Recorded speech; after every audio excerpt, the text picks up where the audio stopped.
Hi friends, welcome to Andhra அறுசுவை. நெல்லிக்காயை இந்த மாதிரி துருவி எப்போயாவது ஊறுகாய் செஞ்சுருக்கீங்களா? இதே ப்ராசஸில் பண்ணி பாருங்கள், டேஸ்ட் அல்டிமேட்டாக இருக்கும். 1/2 கிலோ நெல்லிக்காயை சுத்தமாக கழுவி தொடச்சி துருவி எடுத்து வச்சுருக்கேன். சின்ன லெமன் சைஸ் புளியை சுடுதண்ணியில் போட்டு ஊற வச்சு எடுத்துக்கலாம்.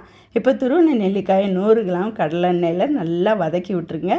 ஊற வச்ச புளியும் மிக்சியில் சேர்த்து நல்லா அரைச்சி எடுத்துக்கலாம். இப்போ 2 ஸ்பூன் கடுகு, 1/2 ஸ்பூன் வெந்தயத்தை பொரித்து பொடி பண்ணி எடுத்து வச்சுக்கலாம். 2 ஸ்பூன் ஆயிலில் நல்லா கிரைண்ட் பண்ணி வச்சுருக்க புளியை சேர்த்து வதக்கிட்டு, நல்லா வதக்கியிருக்க நெல்லிக்காயோடு சேர்த்து நல்லா மிக்ஸ் பண்ணிவிட்டு, 1 ஸ்பூன் ஆயில் சேர்த்து கடுகு, வெந்தயம், பூண்டு, மிளகா வத்தல், பெருங்காயம், கருவேப்பிலை எல்லாம் சேர்த்து நல்லா பொரியவும் இதை ஆற வச்சுருங்க. 2 ஸ்பூன் அளவுக்கு உப்பு, 5 ஸ்பூன் அளவுக்கு மிளகாத்தூள், கிரைண்ட் பண்ணி வச்சுருக்க பொடியை சேர்த்து நல்லா மிக்ஸி ஆறவும் தாளிச்சதையும் சேர்த்து மிக்ஸ் பண்ணிட்டிங்கன்னா இது சுடு சுடு சாதத்தில் நெய் போட்டு சாப்பிட்டு பாருங்கள். அல்டிமேட்டாக இருக்குங்க. ட்ரை பண்ணிவிட்டு கமெண்ட் பண்ணுங்கள். வணக்கம்.